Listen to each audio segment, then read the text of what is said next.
largely a consideration for Delirium and for Tarmogoyf. This is a matchup where that choice could be very impactful for Cohen in a bad way, as Eldrazi Displacer is a problematic card for him. Also, you want to be able to bolt some other threats in there as well. I mean, Tar Fire doesn't really kill a ton of stuff. That's the problem. Hierarch and the Sky Spawner. Yeah, that's really it. But Sauer, with a lot of mana and an unchecked Eldrazi Displacer, can essentially lock Cohen out of the game. Here's a Thoughtseize. You'll see a Talisman of Progress. That's the blue-white Talisman. A Reality Smasher and Ancient Stirrings. And then a couple of lands here. And 2 Brushlands, a Cavernous Souls, and it looks to be a Temple Garden as Cohen's going to write down the contents that he has seen here from Thoughtseize. Justin off to a beautiful start, already down to 13. Yes. Everything going as planned. Yes. Took a bunch of damage, put a bunch of stuff in his graveyard. It's not quite Tarfire to the face, but he has a Tarfire in hand, so he still has access to that line next turn. Beautiful. Looks like a pretty land-heavy hand here for Cohen, though. I believe I see 2 copies of Verdant Catacombs alongside Godless Shrine. Yeah, and then another Thoughtseize and a Tarfire. So not a lot going on as he selects the Reality Smasher there with the Thoughtseize. And he'll pass the turn back over to John Sauer. Sauer will draw a copy of Thought-Knot Seer. And we'll see if we will see in Ancient Stirrings. There's Temple Garden to start. Sauer's going to fall down to 18, and it will be the powerful sorcery. Sauer will take a look at the top 5 cards. Engineered Explosives among them, and also another copy of Reality Smasher if he does want to go that route. I don't think, however, he has found a copy of Eldrazi Temple just yet. But this is still a really nice look, and I think with a hand with a bunch of lands, a Talisman, and now a Thought-Knot Seer, Sauer's in the market for more either threats or answers. I don't think he would take mana, even the Temple, as powerful as it is, if there was any sort of good proactive or reactive card in the hand. Engineered Explosives is the weapon of choice there for John Sauer, as Justin Cohen has drawn another land. It's a copy of Marsh Flats.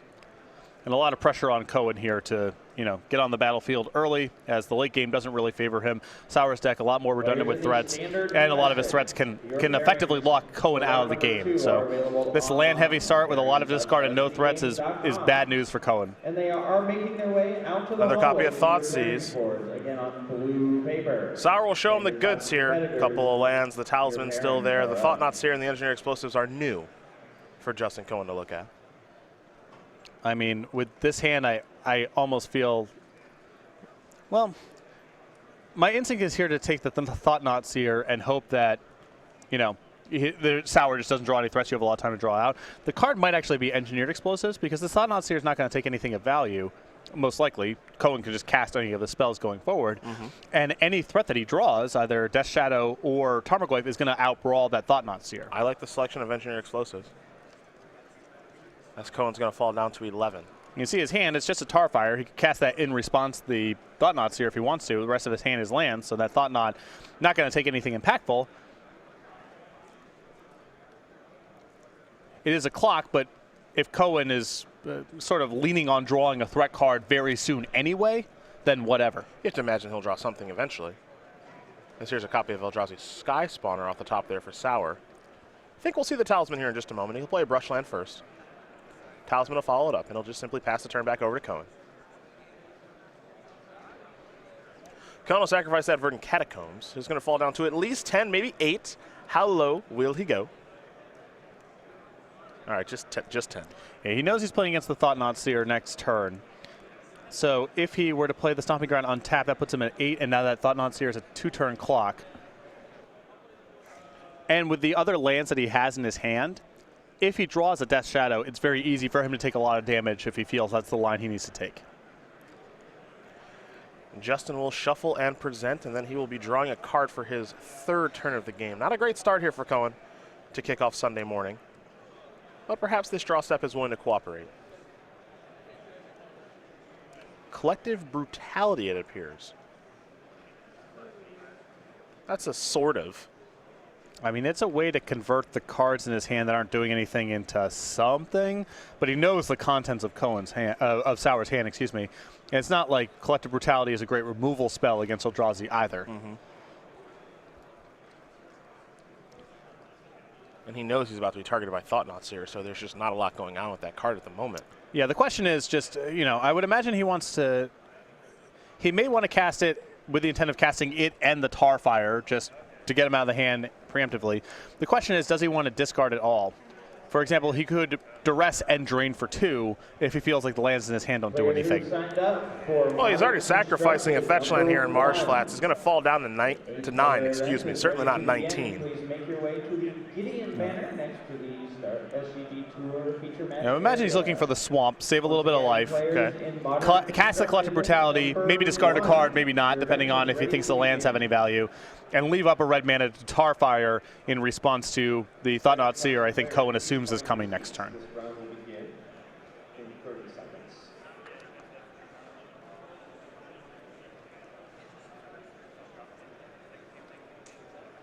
Well, I feel like Justin's thinking Collective Brutality with the way he separated his mana here. He's got the Swamp and the Stomping Ground in one area, the Blood Crypt in another. I think it's just an issue of which land does he want to discard here, because he certainly doesn't need the 5th mana.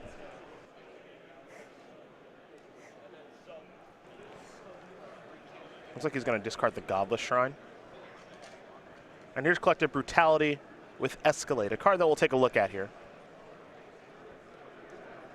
Starting to become a modern mainstay. It's excellent against burn, and then passable in a variety of matchups. He does Escalate to do a little doming. Has Sauer lose 2. Justin will gain 2. Doesn't really like to gain life oftentimes with this deck, but Needs a little bit of time. yeah. Noble Hierarch the draw here for John Sauer. Now, question for you.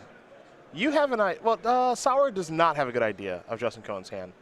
But if he's got an idea of what this deck list generally does, you know Liliana the Veil does loom through these deck lists sometimes. He could just play Sky Spawner and Noble Hierarch this turn, or you could just go for the Haymaker and throw out a Thought-Knot Seer. Yeah, I think you would have seen Liliana last turn. Again, Cohen's working with a lot of information about Sauer's hand. So Liliana the Veil, I think you would have seen last turn for sure as a preemptive measure against Thought-Knot Seer and to make sure it gets on the battlefield. It's a little worrisome if he draws one right now. I think Sauer probably was assuming that Cohen's hand was removal or nothing because he would have been casting his threat cards by now. But I think he wants to cast the Thought-Knot Seer regardless, even though he knows he's probably not going to get a premium card. Well, Tarmogoyf has rolled off the top of the deck after a cycling of Street Wraith. So currently we have creature, sorcery, artifact, tribal, land. So 5-6 is my count. Instant too. Tarfire instant as well. Yeah, so the regular 4 plus tribal. Land, sorcery, creature, land. And artifact. Artifact, so 6-7? Yeah. Okay. Well, that was the draw that Cohen needed. He needed to get to a threat card. That's a pretty good one. Yep. Eldrazi Displacer is a pretty good one here for John Sauer. And this is one of the really problematic cards in the matchup for Cohen's side, assuming the game drags out to this point. He doesn't have a lot of removal for it. I believe he's got Fatal Pushes and an Abrupt Decay. And if this card's unchecked, it's very hard for him to do much of anything. Yeah, 2 Fatal Push in combination, of course, with Revolt, and 1 copy of Abrupt Decay. That is basically it.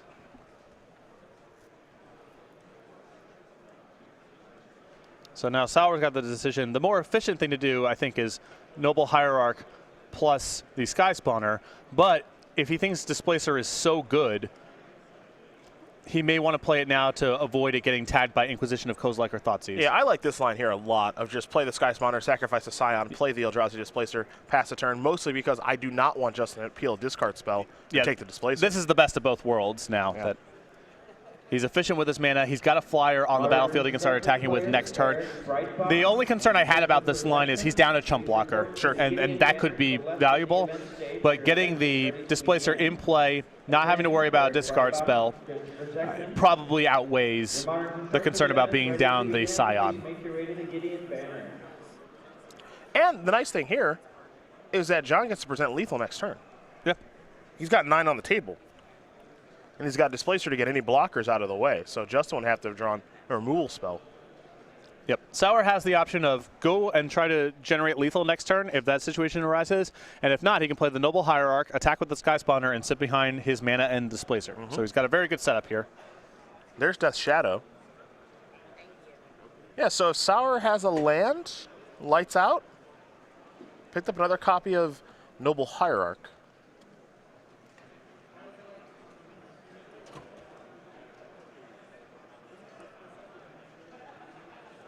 Turn's still good here for John. Yep. A land would have been lethal, but he's pretty safe in this spot. because he can play a Noble Hierarch right now. He could actually take one to play another Noble Hierarch. And then he has the ability to displace his own Eldrazi Sky Spawner to create a chump blocker, generate a little more mana, whatever he'd like to do. I would imagine the target here is Death Shadow, because the only real concern I think at this point is a Temur Battle Rage or similar effect off the top. Sure. There's another Noble Hierarch.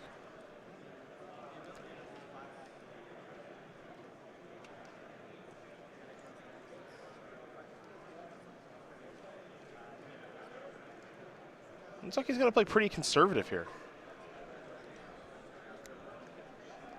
Which I think might be fine. Well, if nothing happens next turn, I suppose if Cohen draws a removal spell forward to the Displacer.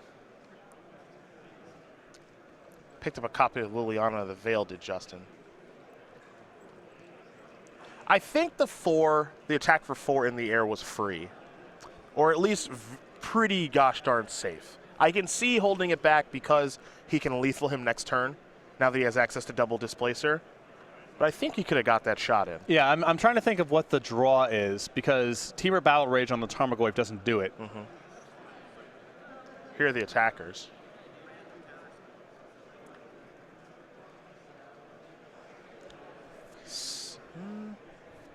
So right now, Death Shadow is a 4/4.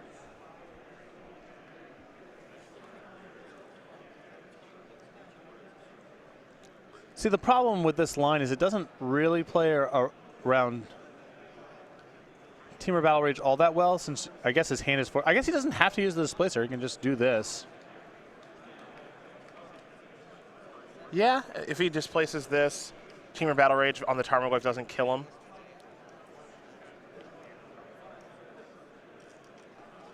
He takes a 6, he goes to 7. If Justin Cohen's draw was a Liliana Veil, which I'm pretty sure it was, it doesn't do very much, and then John Sauer wins, and that's exactly what he does. I think the attack with the flyer there was pretty close to free the last turn for Sauer, but I think he was just in a position where he felt like he could play around a string of draws, some weird cantrip into multiple cards sort of scenario there, and just played slightly more defensive on the last turn. John Sauer does win game number 1 here over Justin Cohen. Bant Eldrazi up a game here over Death Shadows. We take a look at the sideboards. We'll start with the player on your left. That's Justin Cohen, who's got 3 Lingering Souls, 2 Fatal Push, 2 Surgical Extraction, 2 Fulminator Mage. And here come the fun ofs in Ranger of Eos, Ancient Grudge, Kataki Wars, Wage, Grafdigger's Cage, Aethersworn Canonist, and a Terminate. So the easy stuff here, 2 copies of Fatal Push and a Terminate, I think are easy upgrades here.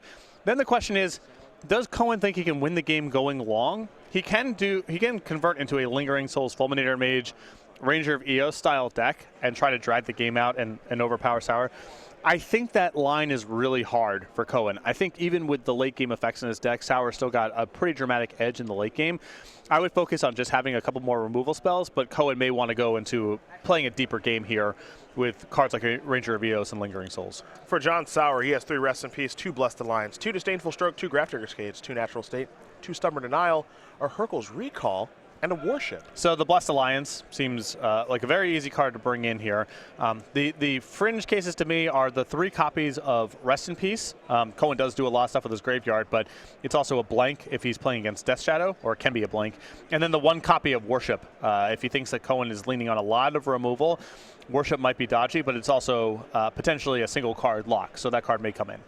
Those are the options there for both players. They will sideboard, shuffle up, and we'll watch game number 2 here in just a moment. In the meantime, we're going to kick things off here with the StarCityGames.com weekly sale. It's going to end this Monday. Got a little time to get a little bit of a discount on some standard singles. Yep. Every week over at Star City Games, there is a sale, so make sure to be going back to the website at least once a week to see what the new sale is.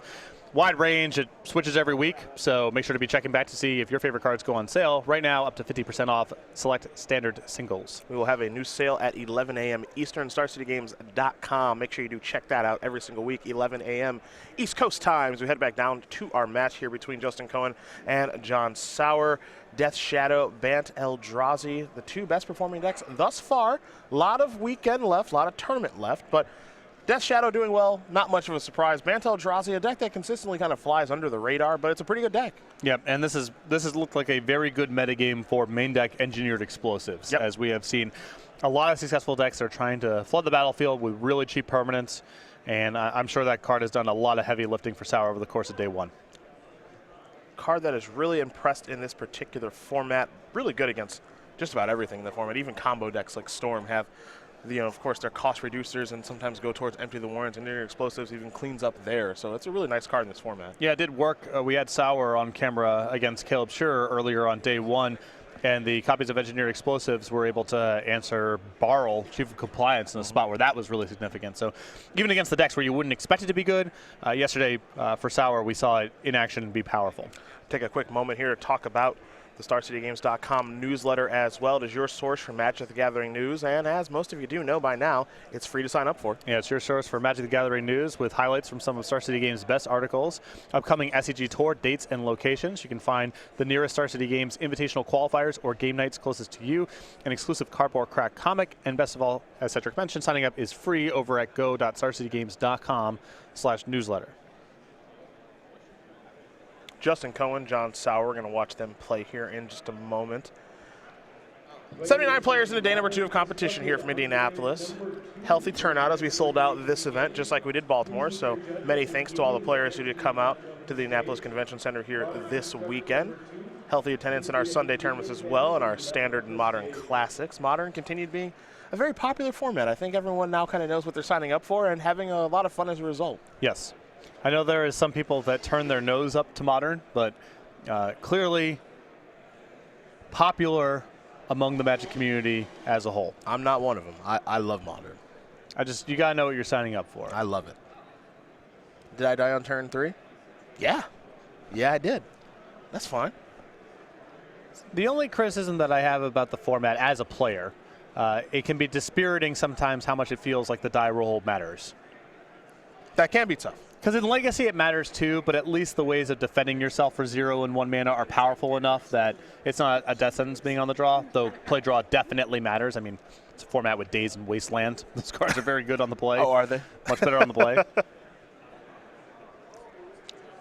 This is true. But even that doesn't prevent me from enjoying Modern. It's just a criticism that I feel as a player. But the other side of that is when I win the die roll, I'm like, this person's just dead. They needed that, and they didn't get it. Yeah, it's a real sweat. Yeah, it's a real sweat. I was playing Grand Prix Vancouver last weekend with Revolt Zoo, and I was really kind of all in on the die roll. That sounds right. Yeah. My opponent did roll an 11. I rolled a 12, and I got way too excited. I won as a result. It's a big swing. It is. It is a huge swing. Biggest top deck of the match. We head over to John Sauer now after Justin Cohen plays on Marsh Flats. Biggest top deck before things even started. Yeah. And Eldrazi Temple is a good place to start. Justin Cohen going to figure out what he wants to do here. With that fetch land, going to sacrifice the Marsh Flats. Down to at least 19. Wouldn't surprise me if he goes down to 17 here. He has a Death Shadow deck after all. Might be thinking Blood Crypt. Yeah, what I could gather from looking through Cohen's deck right now as he's resolving this Marsh Flats, I don't think he went into the late game stuff. I don't think he touched Lingering Souls and Ranger Vios, which is my instinct here as well. He's not favored in a late game against Eldrazi, even if he does find those cards. Don't want to play against something like Drowner of Hope or Eldrazi Displacer for very long. Yep. Cohen did fall down to 17. Picked up a copy of Traverse the Uvenwald. Particularly because a lot of his removal, it doesn't touch the top end of Sauer's deck. He's on Fatal Push and Abrupt Decay and Tarfire, and that's just not very good against Reality Smasher and Drowner of Hope. Overgrown Tomb enters the battlefield untapped. Cohen's going to fall down to 15. He'll play a Tarmogoyf, and we're going to head back over to John Sauer. It's a Brushland. It's an Eldrazi Displacer, and Justin Cohen will be taking his 3rd turn of the game.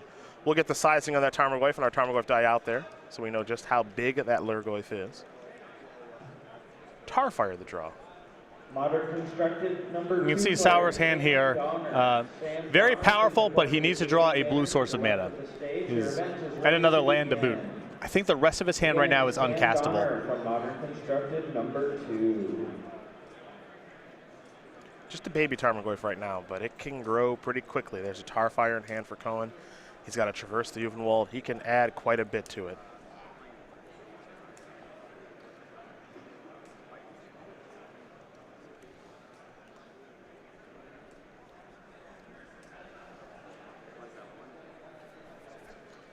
So right now he could sacrifice the Bloodstained Mire and enable Revolt to use the Fatal Push. But that's his whole turn, and the leftovers in his hand are Traverse the Uvenwald, and he's nowhere near Delirium.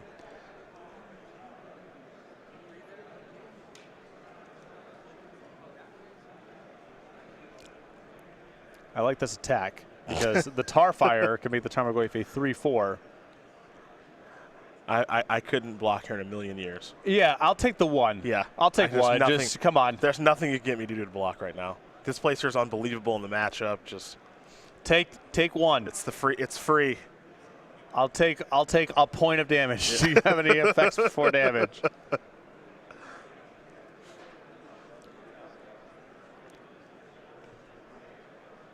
Yes. Attaboy, John. Good discipline. Yeah. As much as I like to just snap people off Me and too. block, Me too. I think on the balance you're better served to fight another day. Yeah.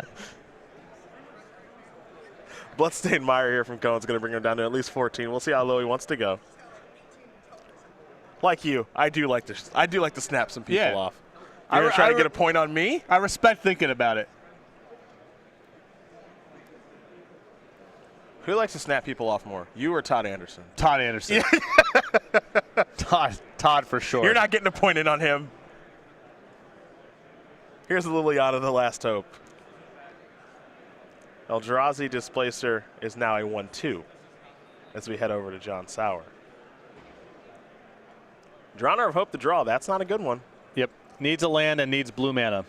At least he has another Displacer to play this turn, so it's not a turn off, but He might just want to leave up a Displacer activation, though. yeah.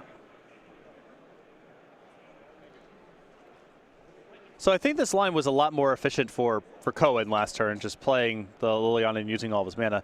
The downside is that I don't think he can currently trigger Revolt. Now he has a lot of draw steps that get him there. Yes. But his hand right now is quite poor. It's the Tarfire, I guess, and Tarfire also doesn't even get him to Delirium just yet. Now the Inquisition is a nice draw here. Pretty healthy draw step. As Inquisition gets a Sorcerer in the graveyard, and then the Tarfire, card types 3 and 4, that grows the Tarmogoyf. More importantly, it then turns on Delirium, and from there the Traverse the Uvenwalds can find some Death Shadows.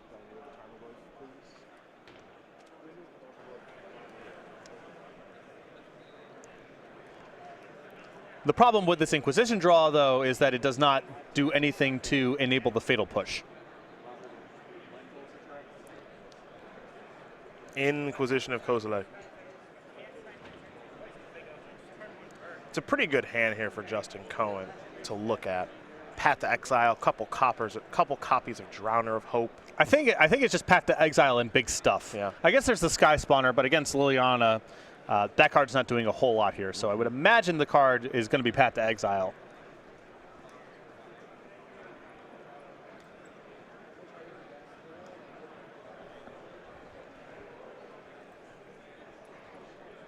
Drowner, Sky Spawn, 2 Drowners. Actually, it might be 3 Drowners. Jeez. Thought Not Seer, Sky Spawner, and a Path. Yeah, there's the rubbish. Can't take those. So Sky Spawner and Path are the options here.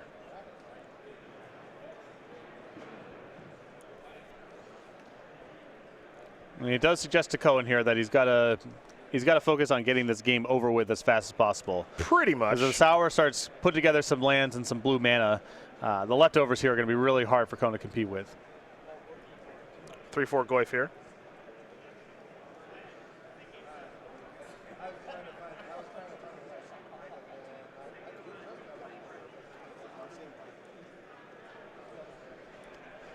And it looks like here comes Tarmogoyf. Pretty free attack.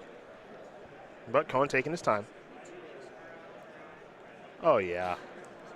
Go up top. No, I think you go towards the Displacer, right? And then you plus Liliana to finish it that's off. much better. Yeah. That's much better. Easy there, cowboy. Yeah, that's much better.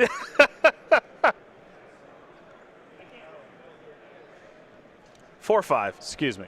Look, I know that you just got done playing Burn all last weekend, so you play approximately one way. What are you at, 17? Yeah, that's good enough. Yeah, Tarfire's going up. I know.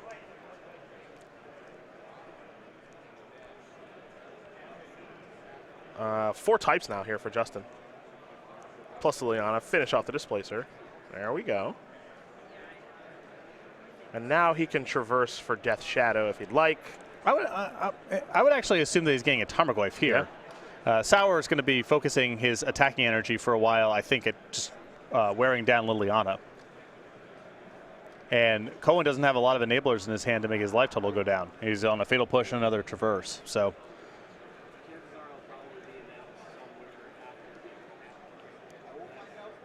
let's see what Justin wants to get.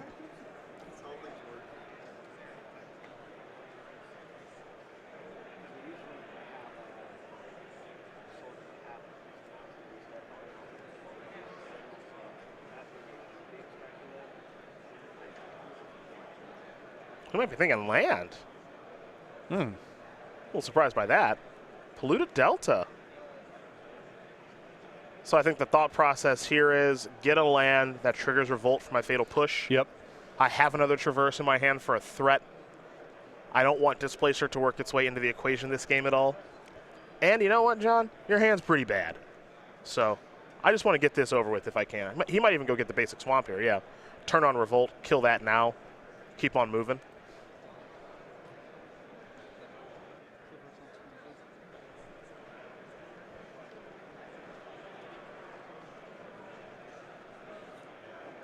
Force the draw here for John Sauer. And it's at least something. Lets him cast something. Yeah, there's a Thought Knots here.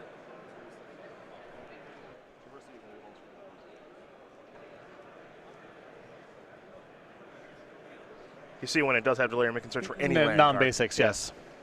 It gets good with Delirium, and it's not hard to turn on in this deck at all. So Thought Knot Seer coming down pretty big here because it allowed John to take the other Traverse. However, he's still got to contend with a Tarmogoyf.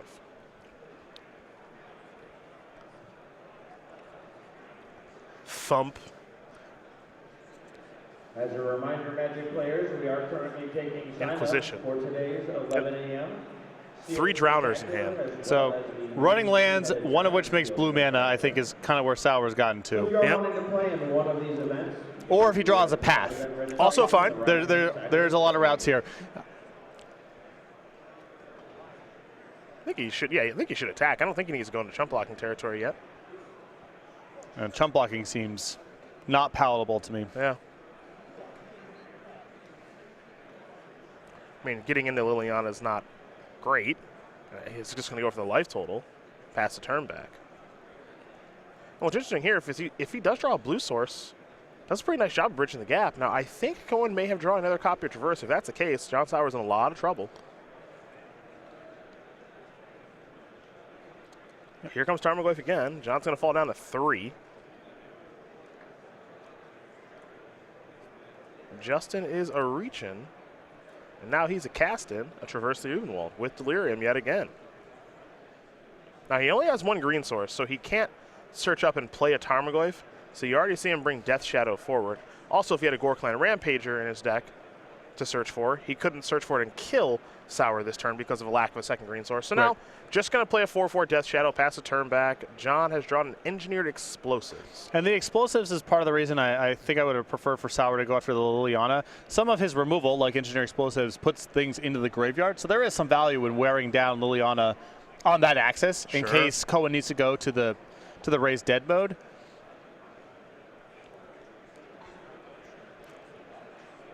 Because now EE is kind of meh. He'll play it for 1. It'll get to blow up a Death Shadow temporarily, but then Cohen can just get it back with Liliana. Yep. I mean, Sauer's draw steps need to be super cooperative from here. And Justin's need to not be good. Yes. It's the 1-2 punch. And he has to chump block with a Thought Knot Seer this turn, most likely, which is another draw step. Also bad. Also bad. Rocking a hard place. modern classic players, that is time in the round. Active players. Cycle Street Wraith here will Justin Cohen. He's going to fall down to 7, draw a card. If you have a time extension, Didn't get a great look. any questions about this process, Beat down seemed good though. Thought Knot Seer is going to have to jump in front of Tarmogoyf. Engineered Explosives will be activated to take care of Death's Shadow here in just a moment. And now that Thought Knot Seer will go to the graveyard as well. Justin Cohen will draw a card from the Thought Knot trigger. Picks up a Forest to go along with another copy of Tarmogoyf. Really good setup here. Can get back the Death Shadow, cast Tarmogoyf. I think we're probably all finished here. I don't think there's a card in John Sauer's deck that he can draw now. Before, he was drawing to a blue source to be able to double chump block with Eldrazi Sky Spawner and the Scion. But not even that because of Liliana. Also I think he was true. cut off. Yep. Yeah, he was cut off for a bit here. He's picked up a copy of Ancient Stirrings. He might cast this, he may not, but there is not a sequence of events that can happen here for John Sauer to win this particular game, and he will concede. So Justin Cohen will win game number 2 here against John Sauer. Death Shadow, Banteldrazi going to game number 3. And Sauer kept a pretty speculative hand there, missing blue mana. If he finds a blue source of mana early on in that game, his hand becomes quite good, but didn't do it in time. I think that hand's keepable because he had enough to do in the first couple turns of the game. He had a lot of draw steps to it, never found it, and eventually got run over. Take a look at the sideboards here yet again. You see that Justin Cohen's got those lingering souls that we don't like bringing in. Do you like Fulminator Mage at all? Is that anything for you? No, I think that Cohen's major edge in the matchup is just speed and efficiency. I think any attempts to drag the game down, to slow it down, is really favorable for Sauer.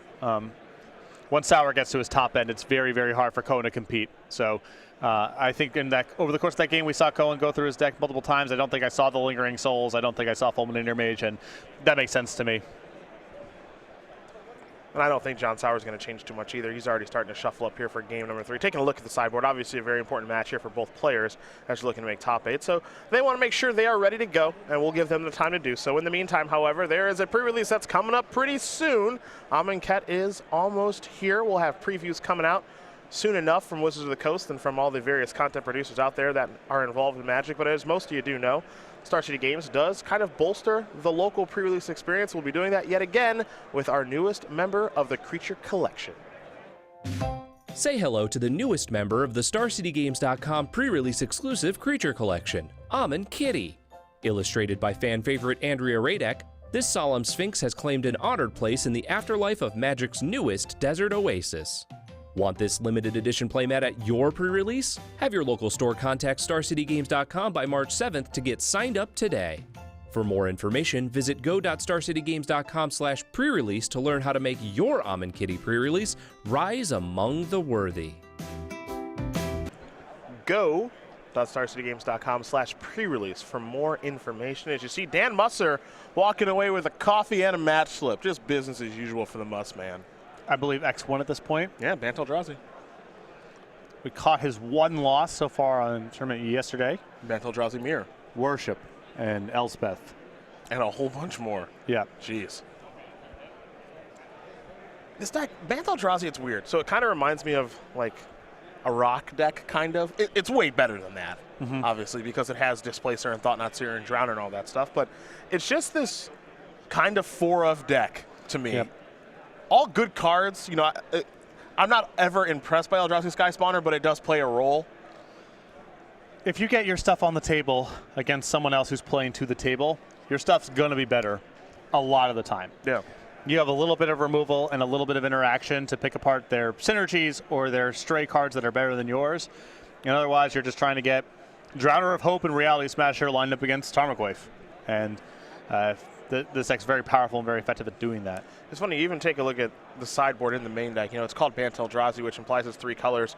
The green in the deck is not for much. It's for Noble Hierarch and Ancient Stirrings. Ancient Stirring is a great selection for this deck. Yeah, I mean, great card, no question, but it's almost kind of a white-blue deck that's splashing green. Not very hard to do, but that's kind of what it's doing. Both these players will be underway here in just a moment here for game number 3. I think Sauer might be looking at another land light, high upside hand like he saw in game number 2. Well, he just said I'll keep. How many lands he's playing? 22 probably? 22. Okay.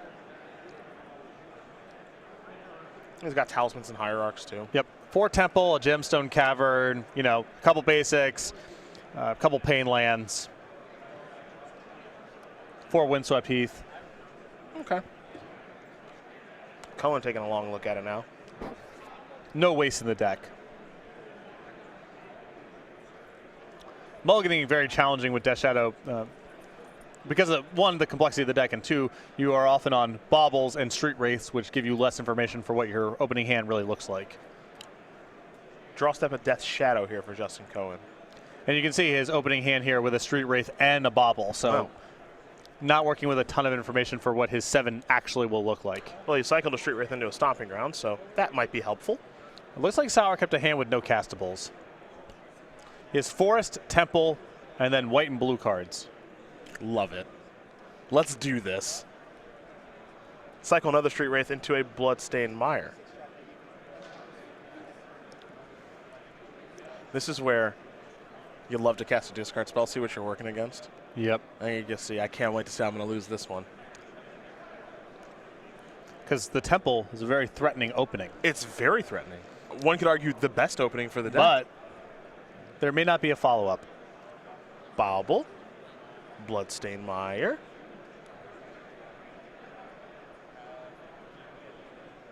Cohen's hand right now, a couple copies of Fatal Push, Kolaghan's Command, Death's Shadow, a couple lands.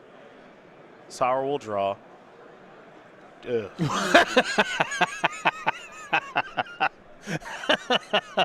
Woof. That's a tough draw right there. Gemstone Cavern in the house, folks. Oof. Boy. Cohen's going to target himself with the bauble here. With a fetch land, can turn that into a scry, essentially. Yeah. Boy, that was ugly. Wow. Peeled a land, even. He sure did. He's nowhere closer to casting anything in his hand. Come on, top deck.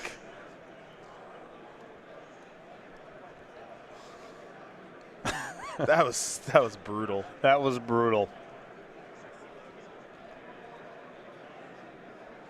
This is back-to-back highly speculative hands from Sauer. There's a lot of upside. I think, yeah, the game 2 hand felt that's a keepable hand to me. The game 3 hand, this is pushing my limit.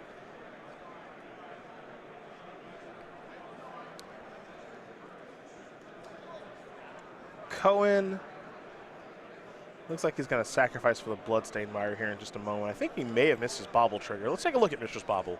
He could still be in the upkeep, I think. He might be. I'm not sure. I think he drew and now is thinning. Okay. I think. Or at least that could be the case. Yeah. It's a little unclear. You draw a card at the beginning of the next turn's upkeep. This, by the way, is just the worst trigger in Magic. There's a reason. There's a reason that this appeared. Yeah, he got it. He got it. I mean, I don't expect him to miss it.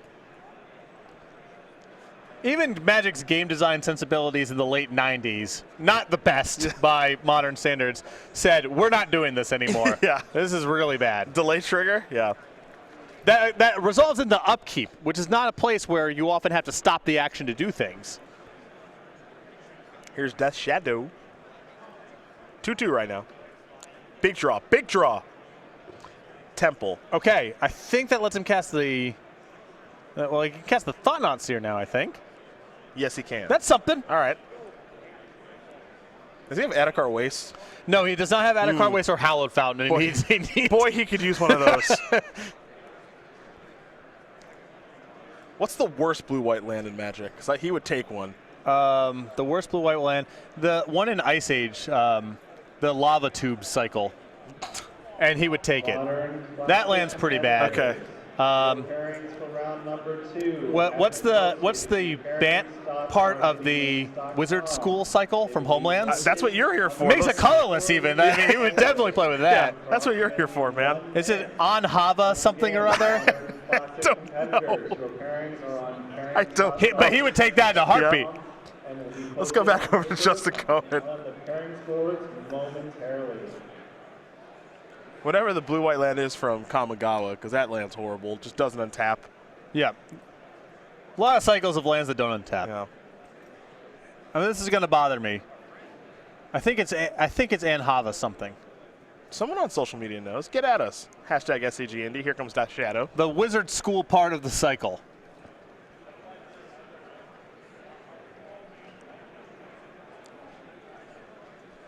That is part of my issue with keeping a hand this speculative is he doesn't have a single land in the deck that he can draw that enables everything. He's all on Yavimaya Coast, Breeding Pool, Temple Garden, Brushland, etc. You have an added card waste, you have a Hallowed Fountain, and expands the range of big draws you have to tie everything together as it stands. He needs 2 lands, essentially. He's got to rip off that talisman.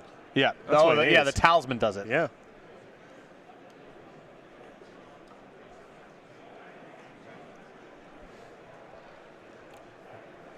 Cohen's gotten in a hit here with the Death Shadow. And now here's an Inquisition of Kozilek.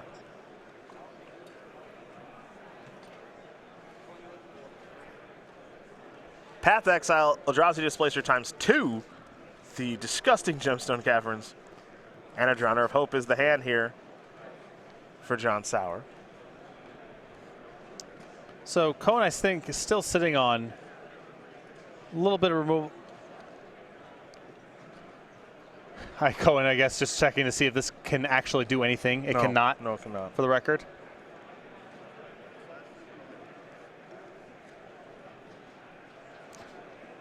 Still on multiple copies of Fatal Push, and Cohen is Threat Light, so I imagine Path is the card. And it is.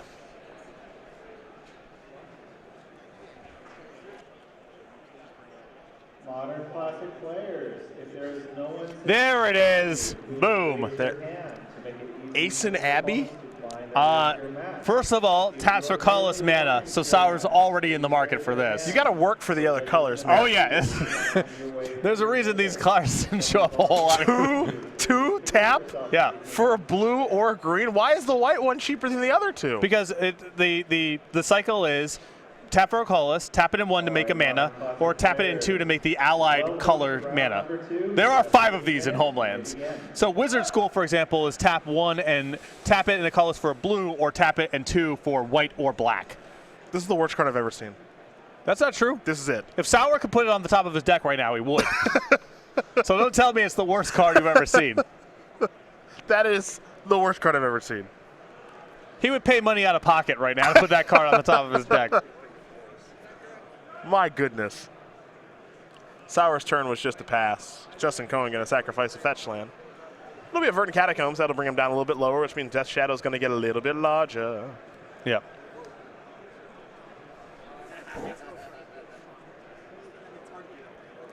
There's a Godless Shrine. Cohen down to 8, which means Death Shadow up to a 5/5. To register for our 11 a.m. Sealed Spectacular. If you would like to play Sealed with us at 11, please make sure you are up at the stage by 10:50 so we can start on time. The leftovers in Cohen's hand, though, not great. I mean, the removal spells is very nice to have to get rid of the Thought-Knot Seer and draw a card, but Sauer can cobble together some blue mana here or a removal spell.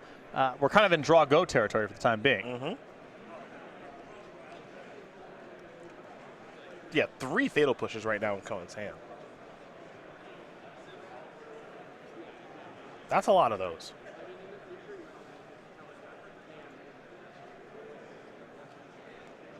I'm going to push Thought-Knot Seer around. That'll die, trigger, Cohen will draw a card, picked up Verdant Catacombs. But now I think Cohen would have preferred a threat, but at least that's another fetch land to enable a future revolt on the Fatal Push. Make Death Shadow a little bit larger, too.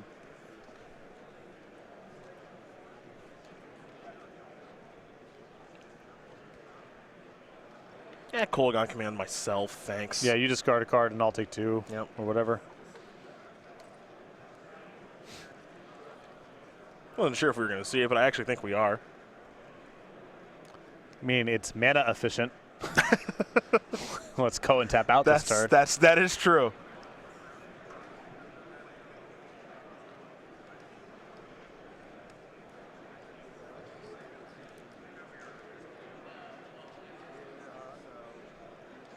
Oh, he has a Street Wraith in the graveyard. That's Okay, that's adorable. very good. Yeah. Then it's quite solid. Get back the Street Wraith, cycle the Street Wraith. Yeah, draw a card Deal off that. 2 to you. Pick up a copy of Tarfire. Hopefully I get to hit myself with that. Big draw. That's not alive. Yep. That could have been a big draw if Cohen's hand was a little different. Yep. Noble Hierarch, not you.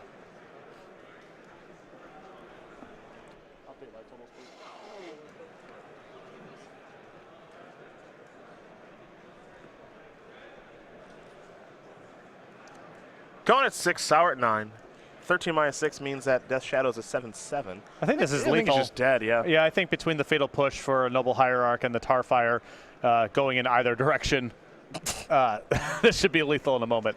Tarfire, you choose. Yeah. Me or you. Either is totally fine.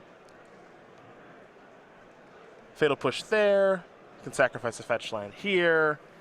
The world is Justin Cohen's oyster. So he's made it look pretty easy all weekend long. I think Sauer needed to throw this one back. I know that's easy to say after back-to-back games of this. I was down with the keep in game number 2 because he had stuff to do and the hand had a really high ceiling. Okay. And it also only needed one land to come together. This, not so much. Justin Cohen going to win this match here over John Sauer.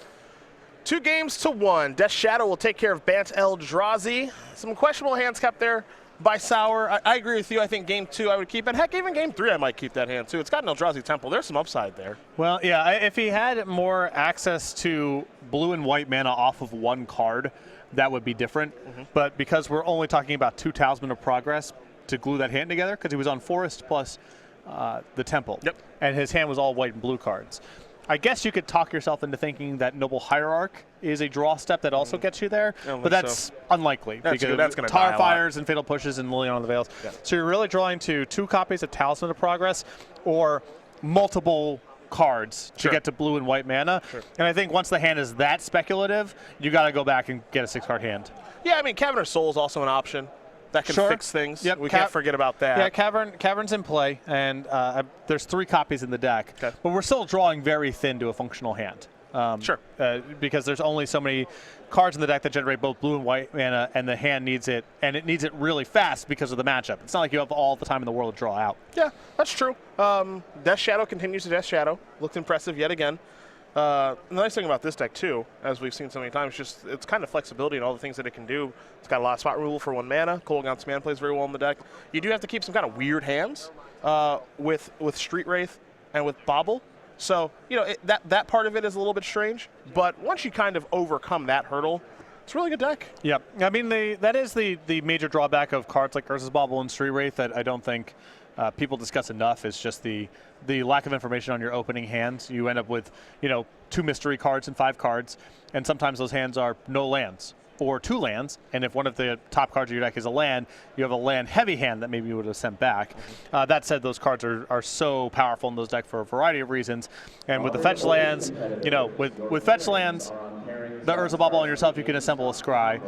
Urza Bobble on them, Mistress Bobble on them, you can look at the top card of the deck and have more information on what you want to do with your discard or how you sequence your spells. So it isn't just 0 mana draw a card. Those cards are doing work beyond that. As you saw, Kolaghan's Command get back a Street Wraith. That's functionality that Kolaghan's Command doesn't have that often.